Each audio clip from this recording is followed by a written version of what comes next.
I know that we can do that. George is probably 5'8", maybe 5'9" on a really tall day. Mustache. Very, very intelligent. He can fix anything. If you give him an electrical problem, he can fix it. A mechanical problem, he can fix it.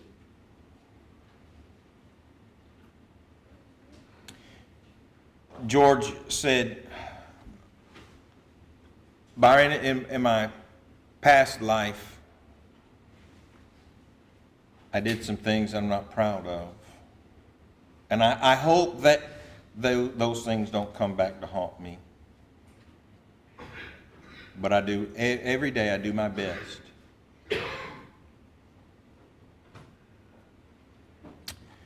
One day, George was working, he was actually working on a rooftop.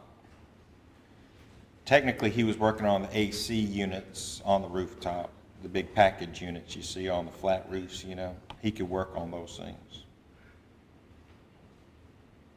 And there was a crew that was up there that he didn't know.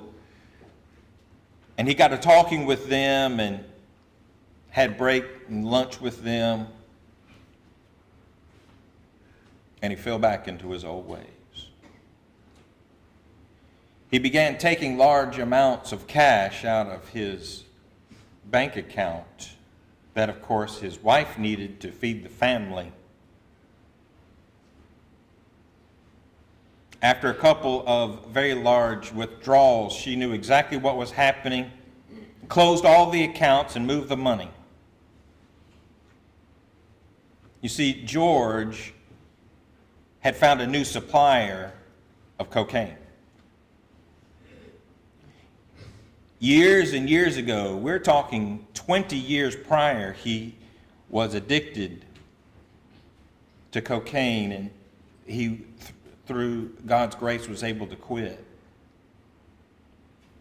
And yet when he got put back into the wrong environment, it just took a moment, he was right back in it. That is the power of addiction. Now, this is going to be just the most lovely, heartwarming sermon you have ever heard. Isn't it? No, it is not. Why not? Because when we sin, and this is what we're talking about. We're talking about addiction. But any sin, when we allow that into our lives, it's going to have such a terrible effect on our own spirituality, our own lives, but also the lives of others.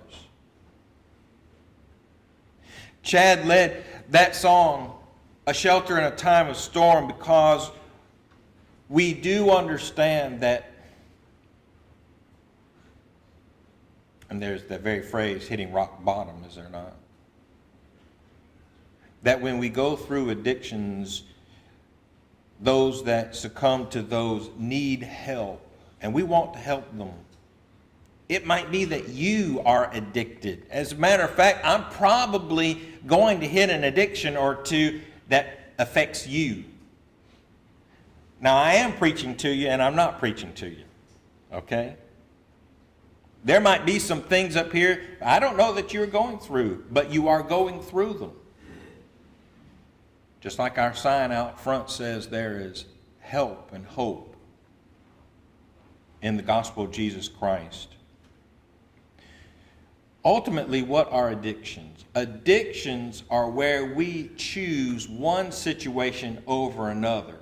Now, you're going to hear that, oh, well, it's a illness. It's a disease. No, it is not. Now, it might become one. It might become a situation where, you know, you have physical problems. My grandmother died of emphysema at the age of 66. She was in her mid-60s because of her smoking habits. You see, there are physical consequences to that, you see. So that's just a situation that we have to understand. And I'm going to, in one sense, I just grabbed it. Listen, all I did was put in my Google machine addictions, and this picture came up. I copied and pasted it. That's all I did. Addictions. Image. Copy and paste. There it is. Into the Google machine. So it's not like I went to some, religious website or something like that. I did not do that. And most of the information, we're really not going to dive too deeply into this, by the way. And I wanted to just kind of cover all of it all at the same time. And of course, last week we talked about gambling. It's also in here, but we're not going to talk too much about that since we already dove into that last week. But we need to understand that when we look at these things, we are succumbing to these things. We're succumbing to worldliness instead of putting our faith and trust in God. And wherever we find ourselves in this particular situation, we can come back to Him. And that's what we ought to do. Point number one. The first thing we need to understand is that we need to put God first. We need to serve God, not ourselves, because ultimately that's what addiction is. And I'm not going to get into, and by the way, I took a class on addictions. I've been to 12-step program meetings, okay, as part of that. I understand all of that. But what does it really come down to? It comes down to the choice of, I need to make sure that I'm choosing God over me. Because that first drink, or that first hit, or that first puff, or that first pulling of the lever, whatever it is, it's because I want to do it, not because God told me to do it. Now, is that right or wrong? Let's serve Him. And here's the thing. If we choose addictions over God, then we are choosing death over life. What is Romans chapter 6, beginning with verse 12? What does that say? Let not sin, therefore, reign in your mortal body. Do addictions reign in our mortal bodies? While we understand that's exactly what addictions do. They take over. Just like for George. It took over. Don't let sin reign in your mortal body, that ye should obey it in the lust thereof. Neither yield your members as instruments of unrighteousness unto sin, but yield yourselves unto God. Look at the choice there. As those that are alive from the dead, and your members as instruments of righteousness unto God. And by the way, verses 3, 4, and 5 tell you how to be alive in God. Do they not? So if you want to put an arrow from verse 13 all the way back up to verse 3, that's the connection. And your members as instruments of righteousness unto God. Verse 14, for sin shall not have dominion over you, for ye are not under the law, but under grace. What then? Shall we sin because we're not under the law? That, of course, is the law of Moses, but under grace? Freedom? God forbid. Know ye not that to whom ye yield yourselves servants to obey, his servants ye are to whom ye obey, whether of sin unto death, or of obedience unto righteousness. We always have a choice. We can either choose ourselves and those things that we want to do and get involved in certain situations. And I'm just going to keep doing this because I feel like, well, I've gone so far, now I can't turn back. You can always turn back. You can always let go of your addictions. Now, does that mean that it's going to be easy? No. Quite the opposite. Difficult. But it can be done. We have to do away with worldly lusts. We have to do away with the things that the world calls us to do. The Lord does not call us to addiction. He doesn't call us to a life where we are shackled, as we'll see in here in just a moment, to a substance or a condition. Instead, he calls us to freedom. And who gave us that freedom but Jesus the Christ? And Titus 2, verse 11, for the grace of God that bringeth salvation hath appeared to all men. Who is this grace that has appeared to all men? It's Jesus the Christ. But did he just show up and now everybody has salvation no matter what? No. Are we going to obey him? Well, how do I do that? Because he's taught me some things. That's what verse 12 is all about. Teaching us this grace that God gave to us, this one that went to the cross and died for our sins, the salvation that's appeared to all men. He taught us to deny ungodliness and worldly lusts, that we should live, notice this word, soberly. This is really the word of the hour, soberly. We need to live we need to live thinking correctly, because that's really what this word means. To think aright, to be clear-minded.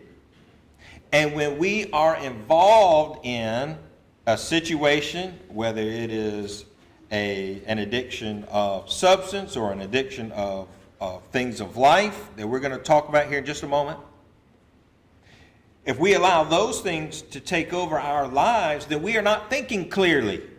We can't make the right decision.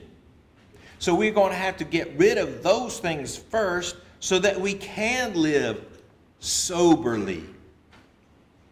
And by the way, he doesn't stop there. He says not only do we need to live soberly, but he's taught us to live righteously and godly while we are living in this present world. Yes, there are going to be challenges of life. Yes, we're going to have to make some pretty tough decisions as we go through life. But we can do them, and we can obey him in the very best way possible. If we want to obey Jesus, we're going to have to put away worldly lusts. Of course, I could have gone to Hebrews chapter 12, but I want to go to 1 Peter chapter 1, verses 14 through 17, because it's the same idea there in Hebrews chapter 12, be not conformed to this world, but be transformed by the renewing of your minds. We recall that passage. Well, let's go to 1 Peter, though, because he says it a little bit different way. Chapter 1, beginning with, let's go back to verse 13. Look at verse 13. Wherefore, gird up the loins of your mind. Now, that's a weird saying, isn't it? How do you gird up the loins of your mind? Well, this is what that comes from, is that the dress of that day was, of course, even for men, was long robes. So their coats or robes would go from their shoulders all the way down to their ankles, most even touching the ground. And so if they wanted to run anywhere, guess what they would have to do? They would have to go down to their knees and grab the material and bring that material up and hold that material, and then they're able to run. That's grabbing that material and bringing it up so that you can run is called girding up your loins. That's the phrase that's used. So when he says, you gird up the loins of your mind, what he's saying is you get ready to think on your feet. That is, use your mind quickly. You be sharp-minded. And then he says in the very next phrase, be sober. The only way to think quickly is if you are right-minded, thinking correctly, sober. And hope to the end for the grace that is to be brought unto you at the revelation of Jesus Christ. as obedient children, not fashioning yourselves according to the former lusts in your ignorance, but as he which hath called you is holy, so be ye holy in all manner of conversation. Again, King James Version, what does this mean? All manner of conversation.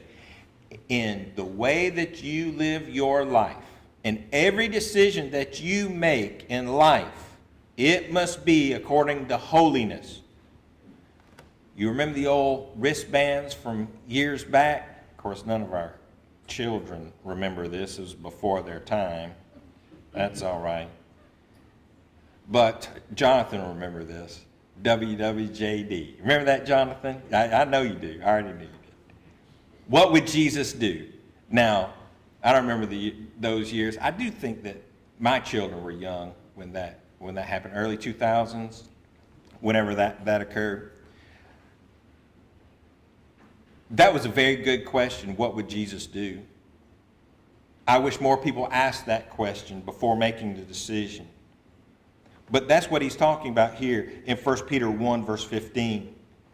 And you be holy in all manner of conversation. You ask first, what would Jesus do? Verse 16. Because it is written, be ye holy, for I am holy. We're separate. We're different. We're not like the rest of the world. What is the rest of the world wanting? They want satisfaction here and now. That's what the rest of the world wants. The Christian, however, says, I don't want satisfaction now. I want satisfaction tomorrow. That is, in the hereafter. There are going to be challenges of life that I'm going to face, and I'm going to have to face them in pretty tough order. You know, like when you lose your house in a fire, right? That's not an easy thing to endure. But you don't do that and then go and hit the bars. Go and do whatever kind of drug there is that's out there. Don't go and make decisions that would be against what God would have you to make. You be holy. You make sure that every decision that you make is based on God and His Word. And the influence that you have with others, that it is to the highest standard. You serve God. You do not serve yourself. Because if you do, you will fall into the temptation and the trap of addiction. Altering the mind. Point number 2. That's what addictions do. They alter the very chemicals of the brain. And they make it to where you are unable to be sober. That is, to think correctly. And so we want to make sure that we are doing that. That is, thinking correctly. As we go back to Titus chapter 2, beginning with verse 2 now. What does he say? What's the mandate? We can even go back to verse 1. You speak the things about sound doctrine.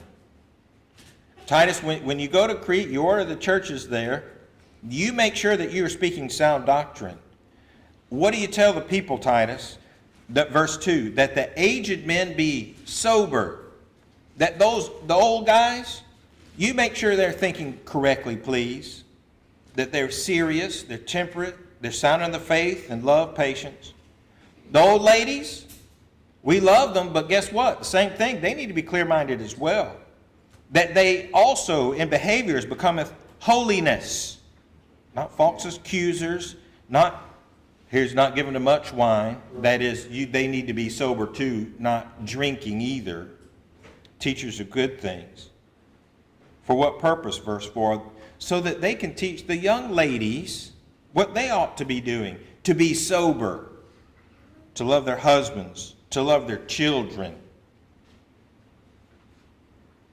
I could say something, but I'm not going to do it. Verse 5. To be discreet, chaste, keepers at home, good, obedient to their own husbands. Why? That the word of God be not blasphemed. You know, you can't do any of what's in verse 5 ladies, if you are not thinking correctly in verse 4. Verse 6, young men, guess what? You need to be sober-minded. There must be something about this clear-minded situation, because 3 times he says this, doesn't he? Really 4. He's telling the old men, you be sober. He's telling the old ladies, you be sober. He's telling the young ladies, you be sober. He's telling the young men, you be sober. You think clearly. You do that which is right. In verse 7, we really don't need to miss this. So that when we are thinking correctly, we can show that pattern of good works. In doctrine, uncorruptness, gravity, sincerity, sound speech that cannot be condemned. In other words, a life that someone from the outside can't say, well, if Christians do that, then I don't want to be a Christian. Those who are within the Lord's church, well, they're not acting as they ought.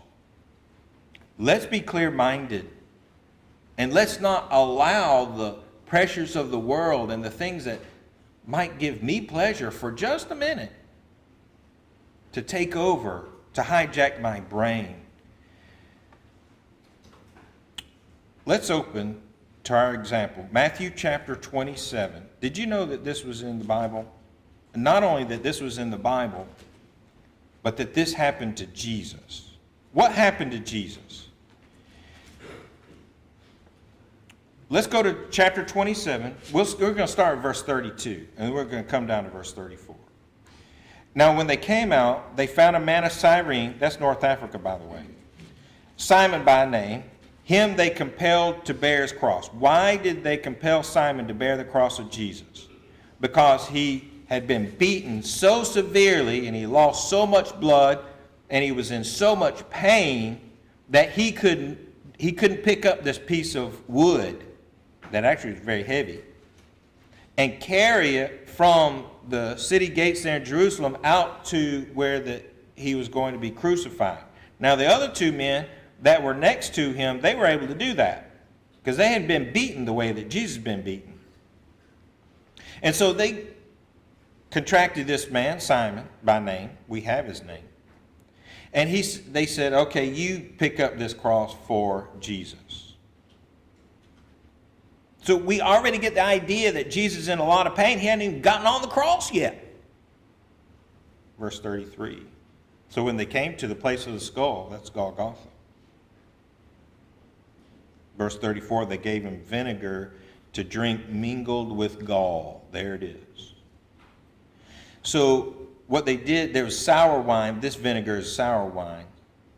So it's alcoholic, but it's minimally alcoholic, but it is. But it's got a bitter herb in this gall. It's got a bitter herb, and it's put in there because it is a painkiller. But it's a little bit of a narcotic. So it actually, what it does is it dulls the pain because it dulls your brain. Now, did the Lord know what this substance was? Yes, he did. He knew exactly what it was, and he knew the purpose of it. And when they gave that to him so that he could endure more of the pain, when he tasted thereof, what about that, verse 34? When he tasted this and he knew what it was and the purpose of it, he would not drink. Why not?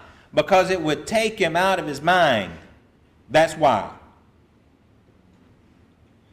Christians, exemplified by the Lord, do not do anything to be taken out of their minds. It doesn't matter what it is. Christians are to be right-thinking individuals to the best of their ability all the time. Now, are there occasions where we have to be out of our minds? The answer to that is yes. Yes, there are occasions. There are very good occasions. Have you ever had surgery? If you ever have had surgery, guess what? They gave you a nice little concoction of something to either knock you out or whatever. No problem with that. But that's not what we're talking about here. We're not talking about under a doctor's care for obviously medicinal, supervised reasons. That's not what we're talking about here. This is a situation where I choose to do this because I'm self-medicating. Folks, there is no such thing as self-medication and it being okay. Not in this sense. Because it takes you out of your mind. Jesus didn't allow that. He wanted to think clearly. He had things he still had to do on the cross, even though he was in a lot of pain. Like, for instance, taking care of his mother. Didn't he take care of his mother on the cross? He did. Would he have been able to take care of his mother on the cross if he was out of his mind? He wouldn't have. He wouldn't have been thinking about his mother. And several other things too, as well as making sure that all of the scriptures were, all the prophecies were fulfilled. Choosing to be subject to an altered state of mind is sinful. That's the conclusion. When I choose, I want to be out of my mind, that is a sinful situation, on my own. Obviously, we're not talking about surgery or things of that nature. We're not talking about, medication as you're going to bed at night. That's not what we're talking about, okay? Those are very different things. And I think if you're a grown-up and you're honest, you know exactly what we're talking about there. Okay, let's talk about some specifics. 2 areas of specifics. And I'm just really going to roll through these. And I, in one sense, I kind of hate the kind of glazing over on these, but in the other sense, they really are all one and the same, really and truly, because all these things take us out of our minds. Folks, that's sinful. Okay, what's sinful? Let's look at it. Any kind of what we think of illicit drugs, all opioids, and by the way, it doesn't even matter how you get them into your system either. One's not more sinful or less sinful than the other. It doesn't matter. Marijuana, cocaine, crack, fentanyl, ecstasy. I don't even know what that is. It's something. Methamphetamines. There are a bunch of other things. It changes, doesn't it? Every once in a while, we'll sit around the dining. I shouldn't even tell you this. That's all right. We might be sitting around the table because there's a news cycle about somebody doing some drugs and somebody was doing this kind of drug, and Jennifer might say, oh yeah, well this does this, that, the other. She has no clue what it does. And guess what? The other 2 people at the table don't know what it is either. Because we have no experience with it whatsoever. And you know what? I'm really good with that. Really good with that. Let's not abuse prescription drugs. Painkillers like Percocet, OxyContin, Xanax, Ritalin. Boy, they dose that Ritalin out like it's candy, don't they? We got to be careful about stuff like that. Ultimately, we have to be careful with chemicals in general. That's like a blanket statement. Let's be careful with chemicals in general. Even if they're prescribed and we have a condition, let's understand what we are taking and why. That's just a good rule of thumb. Now, there are situations where people have to be on pretty high painkillers because of different circumstances in life. But you have to meet a pretty high threshold for all those things. If you, and this is what I did, actually it was a little bit of an accident, but you just go to the Google machine, what is the #1 abused substance? And it will say every single time, alcohol. A buddy of mine before he became a gospel preacher, he was a police officer. And I asked him one time, if alcohol just didn't exist, what would that do to crime and basically your day? He said it would be the most boring job that there ever was. Because crime would almost disappear. No, not totally, obviously. But so many things revolve around alcohol and alcohol abuse. I don't necessarily know that I'm advocating for prohibition back in the 30s because, you still had your stills and things of that nature. But there was a reason why they did that. They understood the dangers of alcohol. They really did. And obviously it's abused. But it's also very accepted, isn't it? Listen, just because something's accepted doesn't mean that it is not sinful. Well, this might be a moving sermon, Wade. I got alcohol and I got cigarettes. I had to add the vaping part to it because I forgot about the vaping part. Especially the nicotine vaping part of that. There's a vaping place like on every corner. And in between every corner, there's a vaping place too. Christians need to stay away from that. Christians don't need to have any part of that. There are all kinds of reasons. The main reason is you need to stay away from it. How about that? Is that good enough? It ought to be. Because it takes you out of your mind. It takes you away from the reality of life. Don't do that. I know. I might have gotten you. That's all right. Every person needs to look at these things. And by the way, I'm not even done yet. You have to look at these substances.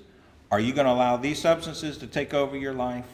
Or are you going to be the master of your life? That is obeying God. That's what you have to ask yourself. Okay, the last thing. Behaviors that bind.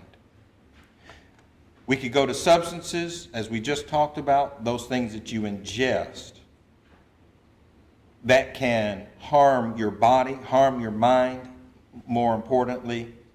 But they're also, here's the thing. Really and truly, you can be addicted to anything. Really and truly, you can be addicted to anything. I have 4 things. And we already talked about one of them last week, gambling. You want to know more about that? Look at the sermon on gambling last week. Let me continue on. Food addiction. It just is the case that we're around food all the time, are we not? And it can be a source of a terrible addiction. Every time something bad happens, I've got to eat. Every time something good happens, I have to eat. I find myself eating from the time I get up to the time I go to bed. Food can be very addictive if we allow it. But we have to be in control of our food consumption instead of the other way around. But what about this? Someone was talking to me the other day.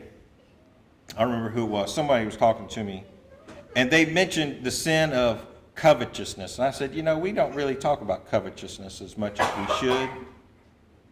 But this sin of hoarding and cluttering, and you are a hoarder if you have pathways through your house. Okay, folks? I don't know who I'm getting on this, but I'm probably getting somebody. You need to stop sinning in covetousness. I don't know how else to say it. We want to buy all this stuff. I remember going to somebody's house, and Chad probably remembers this as well. This individual not only had a very large house, but also had these sheds and a barn. And the sheds and the barn were full of junk. They just purchased over and over, junk just filling up. Folks, we got to do away with covetousness. We're not going to be able to take it with us. Okay? All right, and then the last thing. We have to acknowledge that there's a great addiction to sex. And we cannot allow pleasure, such as sexual pleasure, to overcome us. But to instead, and by the way, pornography would be in this area too, of course. We cannot allow that to hijack our minds. And if you think that men are the only ones that are susceptible to this, you're kidding yourselves. That is not the case. You have to be very careful. That there's one place where God says, this is where I want this done, and that's in marriage. That's the one place. You get outside of that, and you get into the serious situation of addiction. It's possible. Anyway, that's our sermon on addiction. Let's obey God rather than ourselves. Let's be clear-minded all the time, as best we can, and never under the influence of either a substance or a situation in life, such as these. Because when we allow these things to take over, what room is there for the Lord? We need Him to have rule over our lives and not the other way around. When He has rule over our lives, guess what He does? If we are in the bonds of addiction, Jesus continually calls us back. He will never give up on us. And that's our message for those who are under the influence of addiction, that there's always a way out. Come to Him.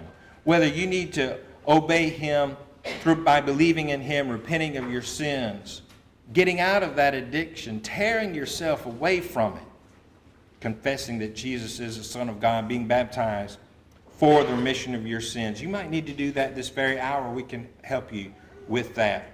Or it might be that you have done that and yet you are in one sense out of your mind. That is, the Lord doesn't have control, but the world does. Come back to Him. He's calling you. As together we stand and sing the song of encouragement.